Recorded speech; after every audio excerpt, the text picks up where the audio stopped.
ஜெபிப்போம். நல்ல பிதாவே, உம்மை துதிக்கிறோம் கர்த்தாவே. இறக்குமே தகுதியில்லாத எங்களை உம்முடைய சன்னதியை கூட்டி சேர்த்த தயவுக்காய் ஸ்தோத்திரம் அப்பா. கர்த்தாவே, உம்முடைய வார்த்தையை கொடுப்பதற்காய் கர்த்தாவே, இந்த வீட்டின் வாசலை நீர் திறந்த அந்த கிருபைக்காய் ஸ்தோத்திரம் அப்பா. நீரே இவர்களை ஆசீர்வதித்து கர்த்தாவே, உம்முடைய வருகைக்கு நீரே இவர்களை ஆயத்தப்படுத்தி கர்த்தாவே நீர் வரும்போது உம்மோடு கூட இந்த குடும்பத்தை காண நீரே கிருபை செய்ய போகிற கிருபைக்காய் ஸ்தோத்திரம். வந்த ஒவ்வொருவரை நீர் ஆசீர்வதியும். உம்முடைய நாம மாத்திரம் மகிமைப்படட்டும். இயேசுவின் நாமத்தினால் ஜெபங்கேளும் ஜீவனுள்ள நல்ல பிதாவே, ஆமென். நம்ம லேவியராகமத்தை பற்றி படிச்சுட்டு வரோம். இன்னைக்கு நம்ம பார்க்க போறது லேவியராகமம் 21ஆம் அதிகாரத்துல தான் நம்ம பார்க்க போறோம். அதற்கு முன்பு வெளிப்படுத்தல் தின விசேஷம் 1ஆம் அதிகாரம் 6வது வசனத்தை எடுத்துக்கொள்ளுங்கள். வெளிப்படுத்தல் தின விசேஷம் 1ஆம் அதிகாரம் 6வது வசனம். நம்மிடத்தில் அன்பு கொண்டு தமது இரத்தத்தினாலே நம்முடைய பாவங்களற நம்மை கழுவி நம்முடைய பிதாவாகிய தேவனுக்கு முன்பாக நம்மை ராஜாக்களும் ஆசாரியர்களும் ஆக்கின அவருக்கு மகிமையும் வல்லமையும் என்றென்றைக்கும் உண்டாயிருப்பதாக, ஆமென். இங்கே யோவானுக்கு கர்த்தர் ஒரு வெளிப்படுத்தி கொடுத்து, இயேசு இந்த உலகத்துக்கு எதற்காய் வந்தார், இயேசு நம்மிடத்தில் அன்பு கூர்ந்தது எதற்காக என்பதை இந்த வெளிப்படுத்தல் தின விசேஷம் 1ஆம் அதிகாரம் 6ஆம் வசனத்துல எழுதியிருக்கார். இயேசு இந்த உலகத்துக்கு வந்து நம்மிடத்தில் அன்பு கூற காரணம், நம்முடைய பாவங்கள் அற நம்மை அவருடைய இரத்தத்தினாலே கழுவி நம்மை தேவனுக்கு முன்பாக ராஜாக்களும் ஆசாரியர்களுமாய் மாற்றுவதற்காக தான் இயேசு இந்த உலகத்துக்கு வந்தார். அப்ப இயேசு நம்ம எல்லாம் எப்படி மாற்றி இருக்கிறார் என்றால் ஆசாரியர்களாக மாற்றி இருக்கிறார். நாம் எல்லாரும் யாரு? ஆசாரியர்கள். இந்த ஆசாரியர்கள் கர்த்தருக்கு முன்பாக நிற்கும் போது, தேவ சந்நிதியில பிரவேசிக்கும் போது எப்படி இருக்க வேண்டும் என்பதை லேவியராகமம் 21ஆம் அதிகாரம் லேவியராகமம் 21ஆம் அதிகாரம்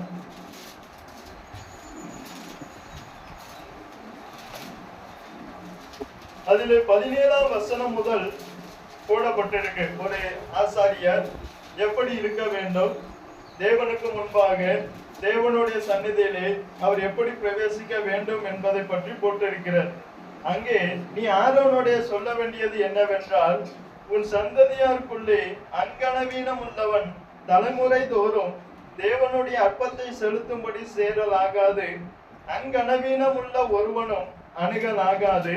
அதுல யார் யார் அணுகக்கூடாது என்று வேதம் சொல்லுகிறது பாருங்க. முதலாவது குருடன் ஆனாலும், இரண்டாவது சப்பானியன் ஆனாலும், மூணாவது குறுகின அல்லது நீண்ட அவயம் உள்ளவன் ஆனாலும். அப்ப முதலாவது இதுல ஒரு லிஸ்டே கொடுத்திருக்கார், யார் யார் அங்கே சேரக்கூடாது என்று ஒரு லிஸ்ட் என்ன செய்யப்பட்டிருக்கிறது, கொடுக்கப்பட்டது. முதலாவது லிஸ்ட் யாரு? குருடரை குறித்து சொல்லப்பட்டிருக்கிறது. இயேசுவின் ரத்தத்தினாலே கழுவப்பட்டு இயேசுவால் நம்ம மீட்கப்பட்டு நம்ம ரட்சிக்கப்பட்ட நாம எப்படி இருக்கக்கூடாது, எப்படி இருக்கக்கூடாது? குருடராக இருக்கக்கூடாது. இந்த குருட்டு தன்மையை கொண்டு வருகிறது யார் என்று பாருங்க. 2 கொரிந்தியர்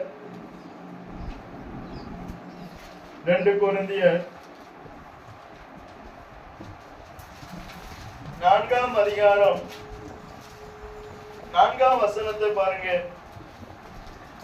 தேவனுடைய சாயலாய் இருக்கிற கிறிஸ்துவின் மகிமையான சுவிசேஷத்தின் ஒளி அவிசுவாசிகளாகிய அவர்களுக்கு பிரகாசமாய் இராதபடிக்கு இப்பிரபஞ்சத்தின் தேவனானவன் அவர்களுடைய மனதை குருடாக்கினான். இப்பிரபஞ்சத்துக்கெல்லாம் ஒரு தேவன் உண்டு. அது யாரு?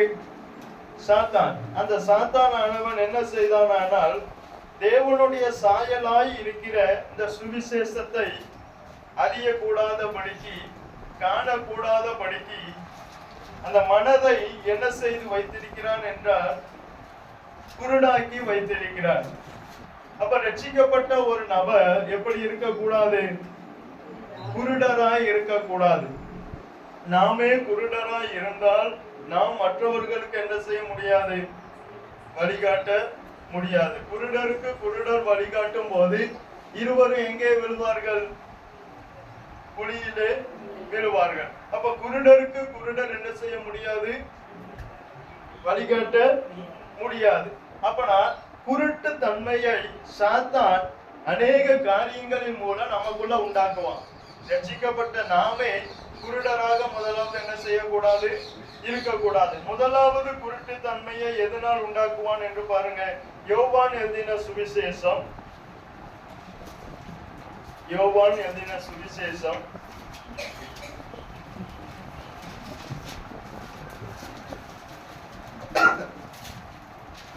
12ஆம் அதிகாரம் அதிலே 4ஆம் வசனம் முதல் 6ஆம் வசனம் வரைக்கும் பாருங்க.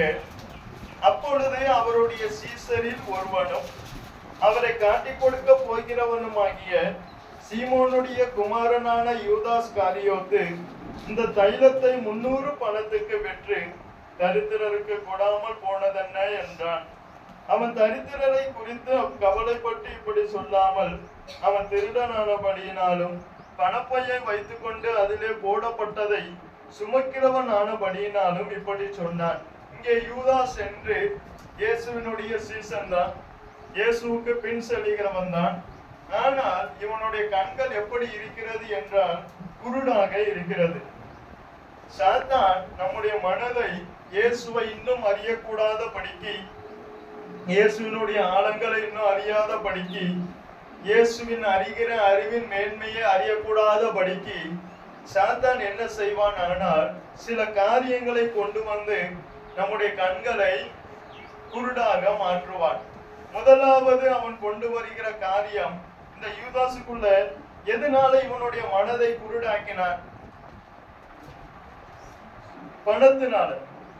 இவனுக்குள்ளே பண ஆசையை கொண்டு வந்து இவனுடைய மனதை குருடாக்குகிறான். அப்போ நம்மளுடைய இயேசுவை சொந்த இரட்சகராய் ஏற்றுக்கொண்டவர்களுடைய மனதை இப்போ அவங்களுக்குள்ள கிரியை செய்யறதை விட நம்மளதான் அதிகமா சாத்தான் கிரியை செய்வான். ஏன்னா அவங்க குருடாதான் இருக்காங்க. அவங்க எப்படிதான் இருக்காங்க? குருடாதான் இருக்காங்க. அவங்கள தொந்தரவு பண்ண வேண்டிய அவசியமே இல்லை. அதனால ஏன்னா நம்ம தான் ரட்சிக்கப்பட்டிருக்கோம், நம்ம தான் இயேசுவை அறிஞ்சிருக்கோம். அதனால நம்முடைய மனதை தான் அவன் என்ன செய்வான்? குருடாக்க நினைப்பான். நம்முடைய மனதை குருடாக்குவதில் அவன் எடுத்துக்கொள்கிற முதல் வழி என்னதானால் பணம். பணம் எல்லாத்துக்கும் தேவை. வேதமே அதான் சொல்லுது, பணம் எல்லாவற்றுக்கும் தேவை. ஆனா என்ன வரக்கூடாது? ஆனால் பண நோக்கமே, பண ஆசையே இருக்கக்கூடாது. நம்முடைய நோக்கம் எல்லாம் பணத்து மேலேயே போகக்கூடாது. அது பண ஆசையை கொண்டு வரும். அந்த ஆசை நம்முடைய மனதை குருடாகும். இயேசுவினுடைய வழியை நம்மால் அறிய முடியாது. எம்மாவூர் என்கிற சீசர்கள் இயேசு தன்னுடனே கூட நடந்து வந்த போதும் அவர்கள் இயேசுவை இயேசு என்று அறியவில்லை. அப்ப இயேசு நம்மிடத்தில் பேசுகிறாரா, சாத்தான் நம்மிடத்தில் பேசுகிறானா என்பதை அறிய வேண்டுமானால் முதலாவது நாம் குருடராய் இருக்கக்கூடாது. நாம் குருடராய் இருந்தால் என்ன ஆகும்?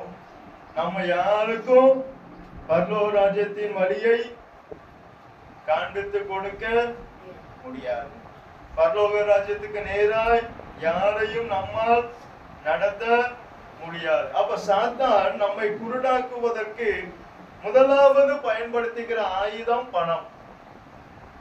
சாத்தான் நம்மை குருடாக்குவதற்கு முதலாவது பயன்படுத்துகிற ஆயுதம் பணம். இயேசுவை சாத்தான் இந்த தேவாலயத்தில் உட்புறமே நிறுத்தி இந்த ராஜ்யங்களை எல்லாம், அந்த லூக்கா 4ஆம் அதிகாரத்தை எடுங்க,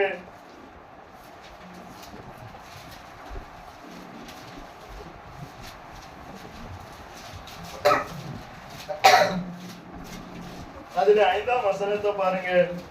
பின்பு பிசாசு அவரை உயர்ந்த மலையின் மேல் கொண்டு போய் உலகத்தின் சகல ராஜ்யங்கள், அப்ப பிசாசாலையும் நம்மள உயர்ந்த மலைக்கு கொண்டு போக முடியும். தேவனால் உயர்த்தப்படுகிற உயர்வும் உண்டு, சாத்தானால் உயர்த்தப்படுகிற உயர்வும் உண்டு. வித்தியாசம் இருக்கு. உயர்ந்த மலையின் மேல் கொண்டு போய் உலகத்தின் சகல ராஜ்யங்களையும் ஒரு நிமிஷத்திலே அவருக்கு காண்பித்து. டக்கு டக்குன்னு உயர்ந்தா என்ன ஆகும்? ஒரு நிமிஷத்துல யார் காண்பிக்கா? சாத்தான். சகல ராஜ்யங்களையும் ஒரு நிமிஷத்துல இயேசுக்கு காண்பித்து, இவைகள் எல்லாவற்றின் மேலுள்ள அதிகாரத்தையும் இவைகளின் மகிமையையும் உமக்கு தருவேன், இவைகள் எனக்கு ஒப்பு கொடுக்கப்பட்டிருக்கிறது, எனக்கு இஷ்டமானவனுக்கு இவைகளை கொடுக்கிறேன். அப்ப சாத்தான் இயேசுவை சோதித்த சோதனையில இரண்டாவது சோதனை என்ன ஆனால் எதை காண்பித்தான்? எதை காண்பித்தான்? உலகத்தையும் அதில் உள்ள ராஜ்யங்களையும் அதில் உள்ள மகிமையையும் காண்பிக்கிறான்.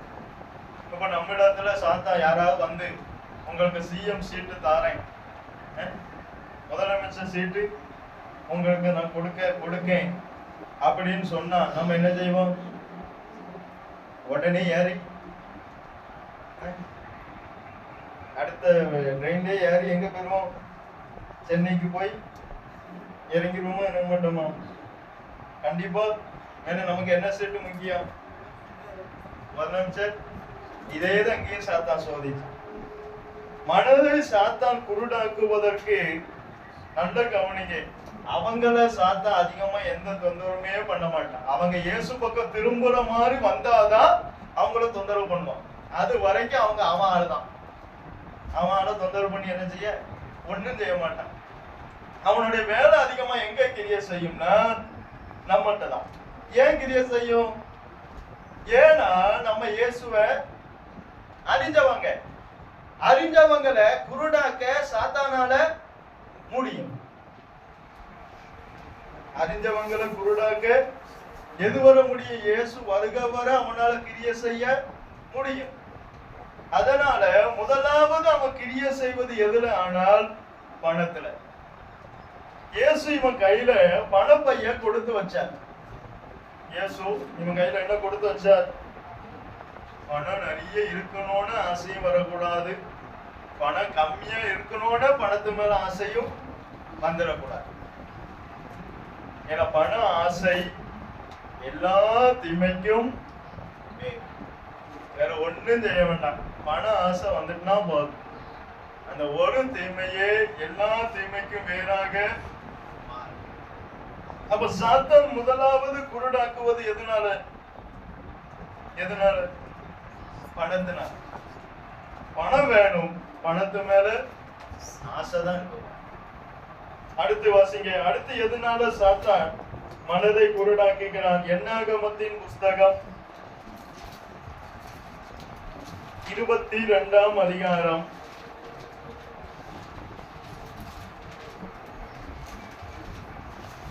27வது வசனத்தை பாருங்க. என்னாகமம் 22ஆம் அதிகாரம் 27வது வசனம். கழுதை கர்த்தருடைய தூதனை கண்டு, கழுதை கர்த்தருடைய தூதனை கண்டு. ஆனா பிழையாம் கண்டாரா? ஏன் பிழையாமால காண முடியல? இந்த கழுதையால தேவ தூதனை காண முடியுது. ஏன் தேவனை நம்மால் இன்னும் அறிய முடியல? ஏன் தேவன் நம்மோடு கூட இருக்கிறார் என்கிற அந்த உணர்வை நம்மால உணர முடியல? ஏன் ஆவியானவர் நம்மை ஏவுகிறார் என்கிற அந்த உணர்வை நம்மால உணர முடியல? காரணம் நம்முடைய மனது ஏதோ ஒரு விதத்துல எப்படி இருக்கிறது? குருடாக இருக்கிறது. இந்த பிழையாம் தீர்க்கதரிசி, இந்த தீர்க்கதரிசிட்ட பாலாக்கு எதை காண்பித்தான்?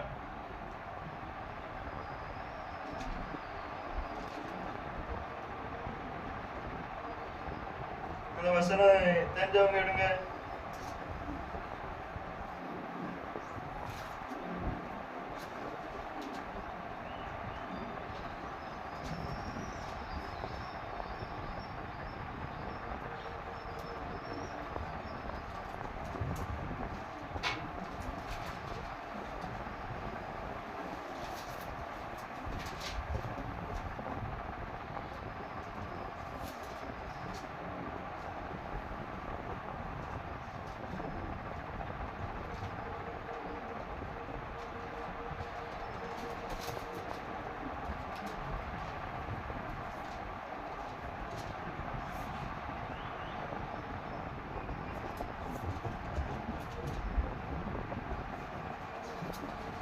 இவனுக்கு நிறைய வெகுமானங்கள் கிடைக்கும் என்று சொல்லி அந்த இஸ்ரவேல் ஜனங்களை சபிக்க சொல்லுதாங்க. நீங்க 18ஆம் வசனத்தை பாருங்க.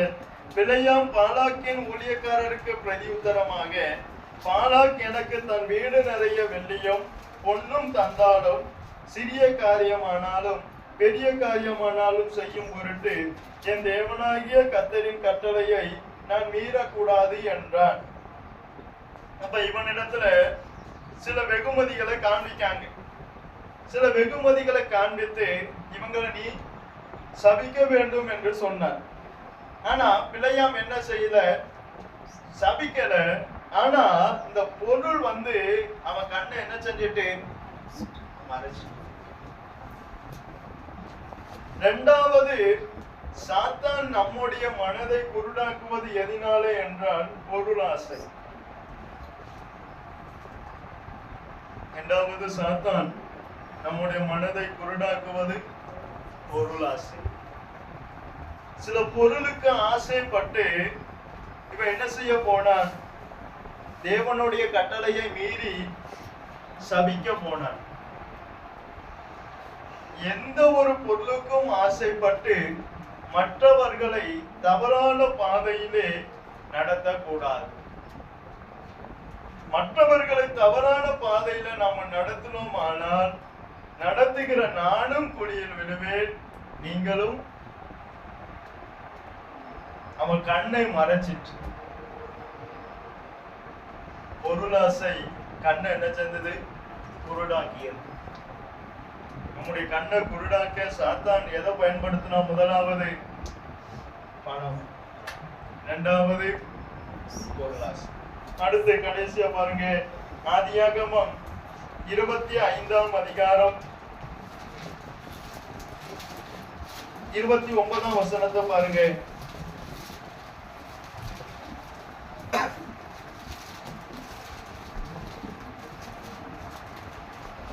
ஒரு நாள் ஏசா வெளியிலிருந்து களைத்து வந்தபோது யாக்கோபு கூழ் சமைத்துக் கொண்டிருந்தான்.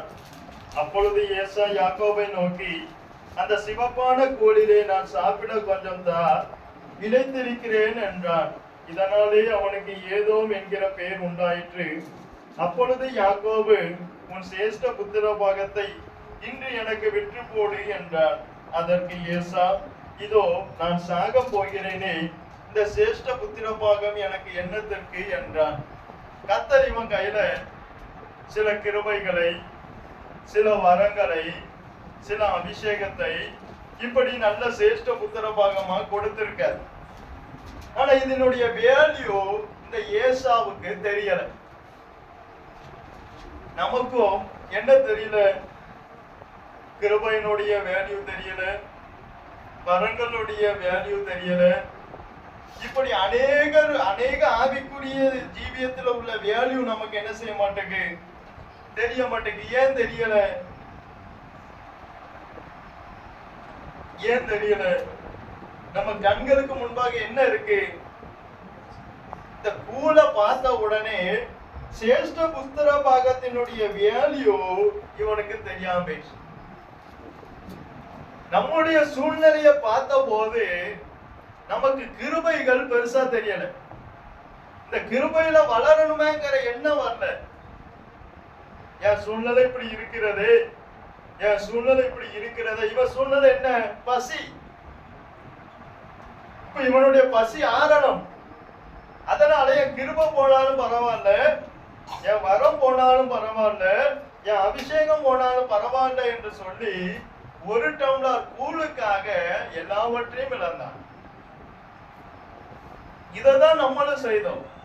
நம்மளோட சூழ்நிலையை பார்த்து பார்த்து பார்த்து பார்த்து நமக்குள்ள இருக்கிற கிருபையையும் அப்படி நஷ்டப்படுத்தி, நமக்குள்ள இருக்கிற வரங்களையும் அப்படி நஷ்டப்படுத்தணும். ஆனால் என்ன சொன்ன?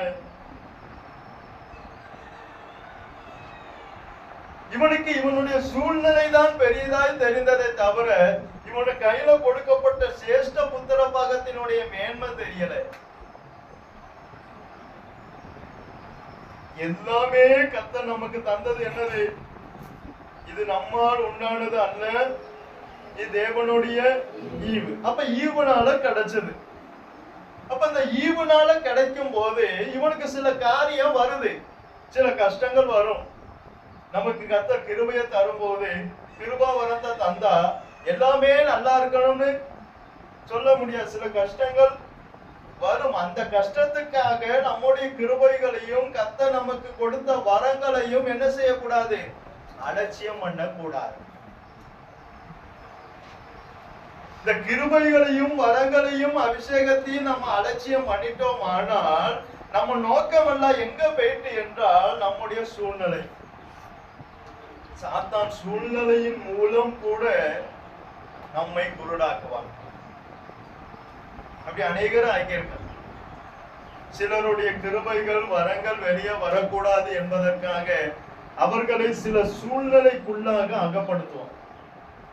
அந்த சில சூழ்நிலைக்குள்ளாக அவர்களை அகப்படுத்தி அவர்களை ஜெபிக்க விடாம, நீங்க பாருங்களேன், இஸ்ரவேல் ஜனங்களுக்கு காண்டாமிருகத்துக்கு ஒத்த பலன் உண்டு. ஆனா அந்த பலனை வெளியே கொண்டு வராம பார்வோன் என்ன செய்தார்?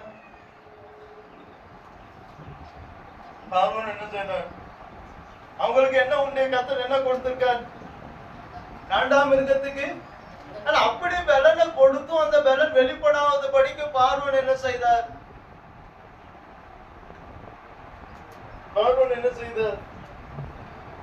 அவர்களை இன்னும் அதிகமாய் சில சூழ்நிலைக்குள்ள கொண்டு போறார். அந்த சூழ்நிலைக்குள்ள அவர்களை கொண்டு போக அவர்களுக்கு தன்னுடைய நிலைமையிலிருந்து வெளியே வந்தால் போதுமே என்கிற எண்ணம் தான் வருகிறதே தவிர, இன்னும் கர்த்தருக்காக கிருபையில் வளரணும், இன்னும் கர்த்தருக்காக வரங்களில் வளருங்க என்ற எண்ணம்.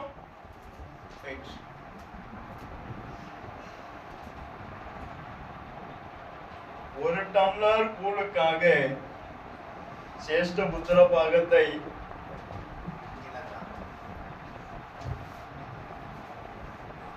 நீங்க எபிரேயர்ல இருக்குமே அந்த வசனம்,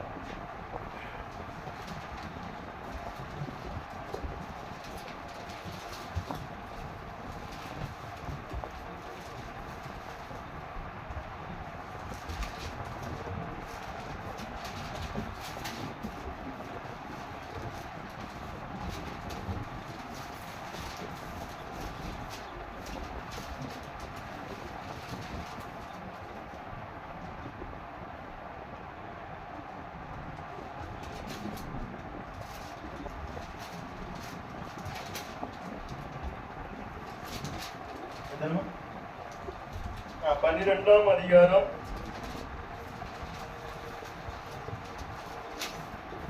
16ஆம் வசனத்தை பாருங்க. ஒருவனும் வேசி கள்ளனாகவும் ஒருவேளை போஜனத்துக்காக தன் சேஷ்ட புத்திர பாகத்தை விற்று போட்ட ஏசாவை போல சீர்கெட்டவனாகவும் இராதபடிக்கு எச்சரிக்கையாயிருங்கள். ஏனென்றால் பிற்பாடு அவன் ஆசீர்வாதத்தை சுதந்திரித்துக் கொள்ள விரும்பியும் ஆகாதவன் என்று தள்ளப்பட்டதை அறிவீர்கள். உலக பிரகாரமான ஆசீர்வாதம் இன்றைக்கு போனால் கர்த்தர் எப்ப வேணாலும் கொடுக்க அவரால முடியும். யோபுவுக்கு எத்தனாவது வயசுல அந்த ஆசீர்வாதத்தை கொடுக்க, எப்ப இழந்தத எப்ப கொடுத்தார்? அப்ப உலக பிரகாரமான ஆசீர்வாதம் இன்னைக்கு இல்லைனாலும் என்னைக்காவது ஒரு நாள் என்ன செய்யும்? வரும். ஆனா ஆவிக்குரிய ஆசீர்வாதம் இன்னைக்கு போயிட்டுனா வர. அதனாலதான் இயேசு சொன்னார், அவர் கண்ணீர் விட்டு கவலையோட தேடியும் மனம் மாறுதலை காணாமல் போனான். அதுக்காக கண்ணீர் விட்டான், கவலையோடு தேடினான். பிரயோஜனம். உலக பிரகாரமான ஆசீர்வாதம் என்னைக்குனாலும் கர்த்தரால கொடுக்க முடியும்.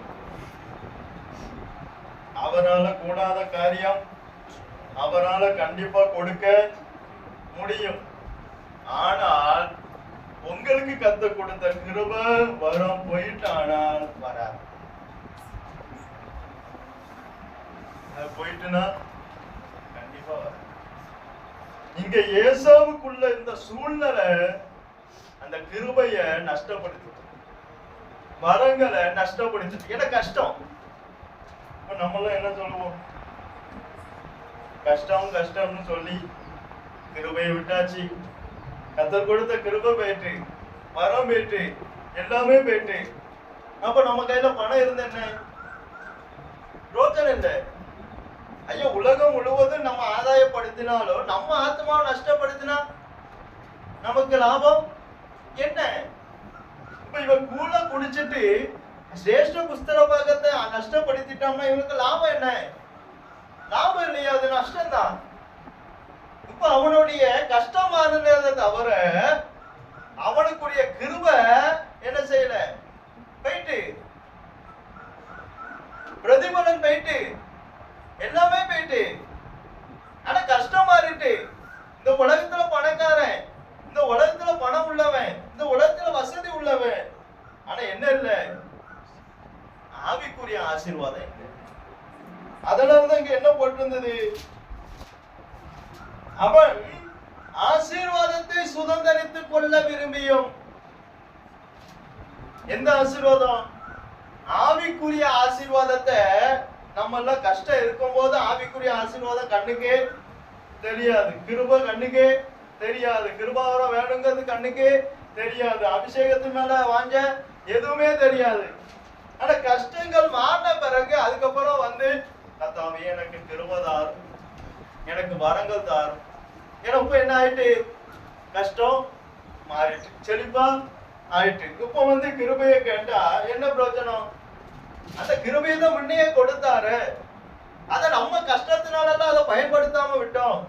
அதை பயன்படுத்தாம விட்டுட்டு இப்ப போய் கர்த்தாவே கிருபைக்காரும் கிருபை தாரும்னா, வரம் தாரும் வரம் தாரும்னா என்ன செய்யாது பிரயோஜனம்?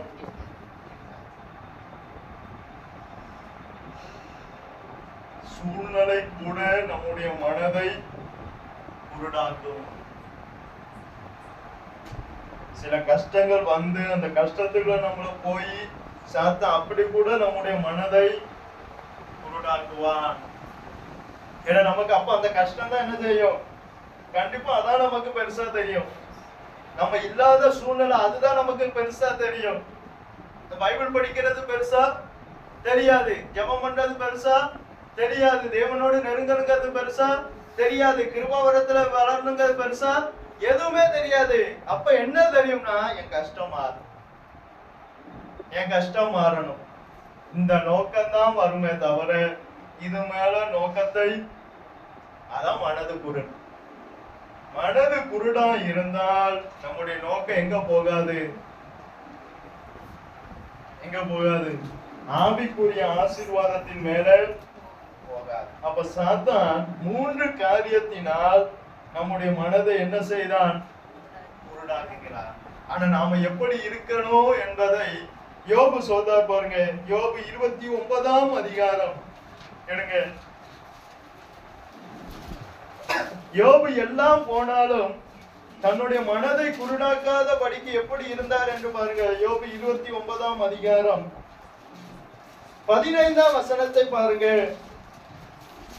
யோபு 29:15 எல்லாரும் எடுங்க.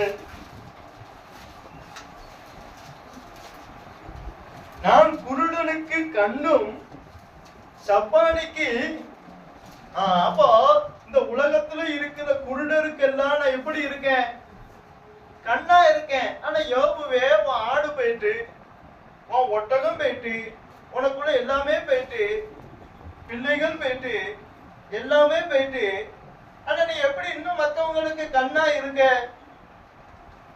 ஏன் எப்படி? ஆனா இந்த கஷ்டம் இவனுடைய மனதை குருடாக்கலையே. இவனுக்கு எவ்வளவு கஷ்டம் வந்தது, அந்த கஷ்டம் நமக்கு வந்திருக்கா? எல்லா ஆடும் நமக்கு செத்துருக்கா? எல்லா ஒட்டகமும் செத்துருக்கா? இது நம்ம பிள்ளைகளை தான் ஏதாவது செத்துருக்கா? ஒண்ணு இல்ல. ஐயோ, ஒரு கஷ்டம் இல்லையே, இந்த மாதிரி கஷ்டம் நமக்கு வரலையே. ஆனா இந்த மாதிரி கஷ்டத்திலையும் யோபு எப்படி இருந்தார்? மற்றவர்களுக்கு, குருடருக்கு நான் கண்ணா இருந்தாங்க, இருளில இருக்கிறவங்களுக்கு நான் வெளிச்சமா இருந்தாங்க, இயேசுவை அறியாதவர்களுக்கு இயேசுவை அறிந்து கொள்ளக்கூடிய ஒரு பாத்திரமா இருந்தாங்க. ஆனா அப்ப நம்மளே எப்படி இருக்கோம், எப்படி இருக்கோம்? குருடருக்கு கண்ணா இருக்க வேண்டிய நாமே குருடரா இருக்கோம். காரணம், சாத்தான் நம்மை சில சூழ்நிலையில அகப்படுத்தி நம்முடைய மனதை குருடாக்கலாம். சாத்தான் அதான் இயேசுவை பின்பற்றணுமானால் பார்வை அடைந்து அவருக்கு பின் சென்றார். பார்வை அடையாமல் அவருக்கு பின் சென்று பிரயோஜனமே இல்லை. பார்வை அடைந்து பின் சென்றார். பத்திமை என்கிற குருடன் பார்வை அடைந்து அவருக்கு பின் சென்றார். அதனால்தான் பவுல் என்ன சொன்னார்? அப்போஸ்தலர் 26ஆம் அதிகாரம்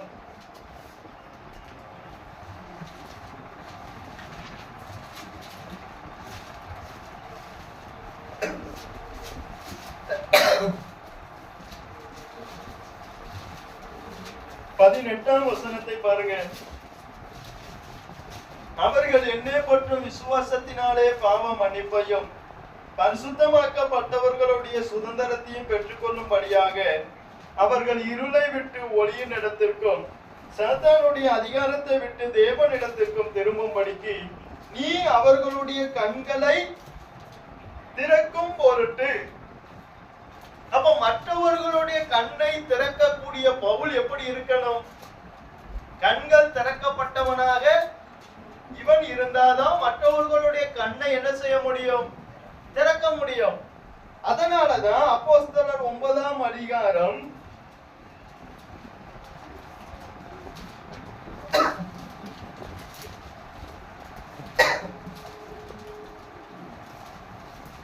18ஆம் வசனத்தை பாருங்க.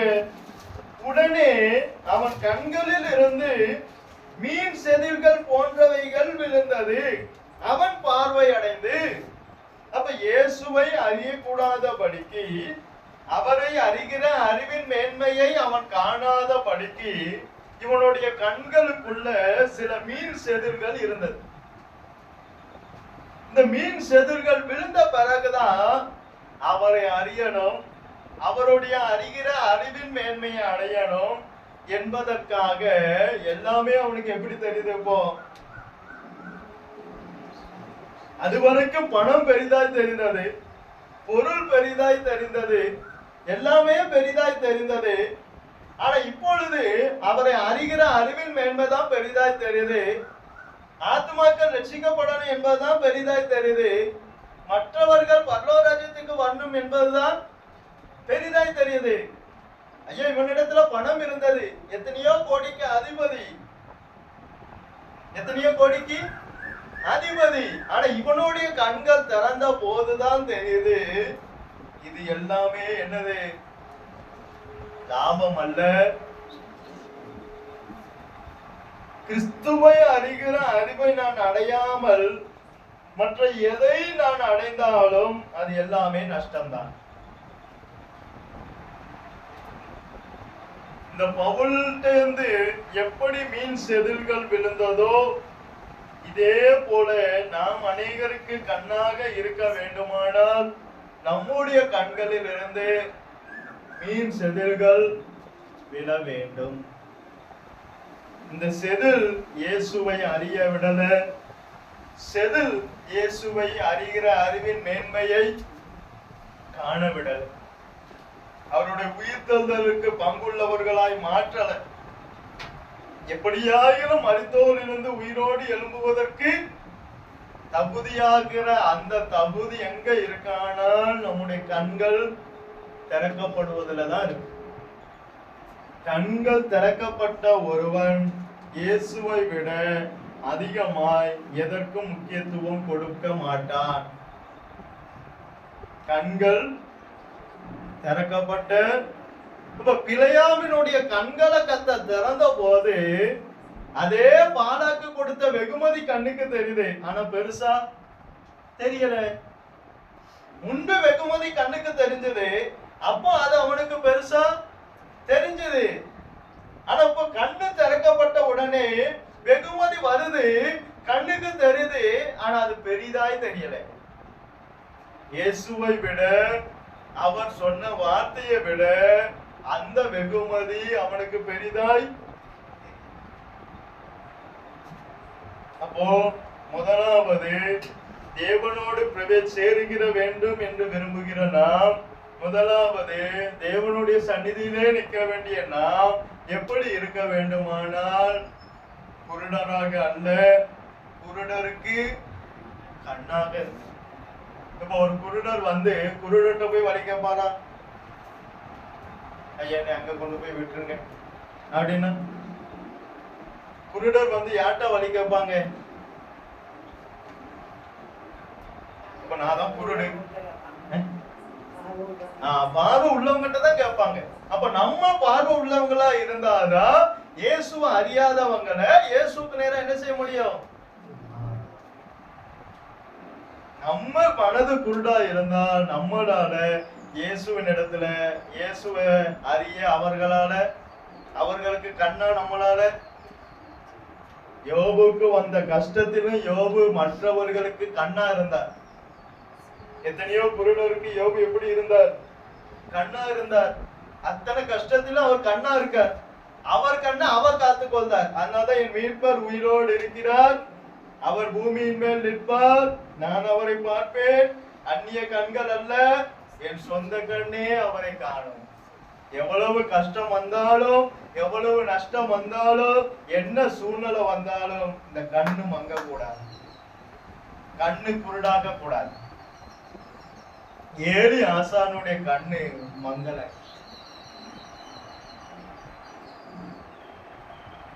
என்ன கஷ்டம் வரட்டும் இந்த கண்ணை காத்துக்கொள்ள. ஐயா ஒரு தூசிங்க ஒரு கை இப்படி வரும்போதே இந்த கண்ணு ஆட்டோமேட்டிக்கா என்ன செய்யுது? மூடிடுறேன். கைய கொண்டு போ பக்கத்துல போகும்போது என்ன செய்யுது? கண்ணு நம்மளும் மூடுதோம் இல்ல. இதே போலதான் இதை காத்துக்கொள்ளணும். ஆவிக்குரிய கண் அவர் நமக்காய் அழிக்கப்பட்டு திறந்து தந்த கண்ணு என்ன கண்? மனக்கண். மனக்கண்ணை கத்தர் எப்படி தந்திருக்கா? திறந்து சும்மா ஏதோ சாவிய வச்சு எப்படி என்ன செய்யல? சிலுவையில ஆணி அடிக்கப்பட்டு ரத்தம் முழுவதும் சிந்தி திறந்து தந்தார். அப்பத்தை பிற்கும் போது எம்மாவு சீசர்களுடைய கண்கள் திறக்கப்பட்ட கண்ணே நம்மதான் காத்துக்கணும். திறக்கப்பட்ட கண்ணே. அதுக்கு இடையில என்ன கொண்டு வருவான்? பணத்தை கொண்டு வருவான், பொருளை கொண்டு வருவான், சூழ்நிலையே கொண்டு வருவான், சில இல்லாத சூழ்நிலையை கூட கொண்டு வருவான். இவன் என்ன செய்தான் பார்ப்பான். இவன் கண்ணை குருடாக்கதானான்னு பார்ப்பான். ஆனாலும் நம்முடைய கண்ணை எலிசாவை சுத்தி எத்தனை பேர் வந்தாங்க. ஆனா அவன் கண்ணை அவன் காத்து கொண்டானே. அவன் கண்ணை அவன் குருடாக்குனானா? இல்ல. கேயாசிய பார்த்தா சொல்ல இவனுடைய கண்களை கத்தாவே திறந்தான். கண்கள் திறக்கப்பட்டவனுக்கு உலகம் பெரிதாய் தெரியாது. அவர்களோடு கூட இருக்கிறவர்களை பார்க்கலாம் நம்மோடு கூட இருக்கிற இயேசுதான் அதிகமாது. அவங்களுக்கு என்ன இருந்தது? எல்லாரும் ரதமா தான் வந்தாங்க, குதிரையோட தான் வந்திருக்காங்க. ஆனா அது அவனுக்கு பெரிதாய். அவர்களோடு கூட இருக்கிறவர்களிலும் நம்மோடு கூட இருக்கிறவர் திறக்கப்பட்ட கண்ணை அடைச்சிடக்கூடாது. இந்த கண்ணை வேற யாரும் அடைக்க மாட்டோம், நம்ம தான் அடைப்போம். நம்மளே பிசாசுக்கு இடம் கொடுத்துட்டு என் கண்ணு அடைஞ்சிட்டு, என் கண்ணு அடைஞ்சிட்டுன்னா என்ன சொன்ன? இப்ப பிள்ளையா பொருளாசைக்கு இடம் கொடுத்துட்டு என்ன சொன்னா? தூதர் கண்ணுக்கு தெரிஞ்சாதா? கண்ணுக்கு தெரிஞ்சாதா? இல்லையே. அப்ப இயேசுவை காணணும், இயேசுனுடைய மகிமையை காணணும், அவர் செய்கிற அதிசயங்களை காணணும், அவர் செய்கிற அற்புதங்களை காணணும். ஆனால் நம்முடைய கண் என்ன செய்யக்கூடாது? குருடாக கூடாது. நம்முடைய கண் திறக்கப்பட்டு இருந்தாதான் அதை காண முடியும். நம்முடைய கண் குருடா இருந்தா நாம் எப்படி இருக்கணும்? மற்றவர்களுக்கு கண்ணா இருக்கணுமே தவிர குருடரா இருக்கக்கூடாது. மற்றவர்களுக்கு நம்மள கண்ணாதான் வச்சிருக்கார தவிர நம்மள குருடரா,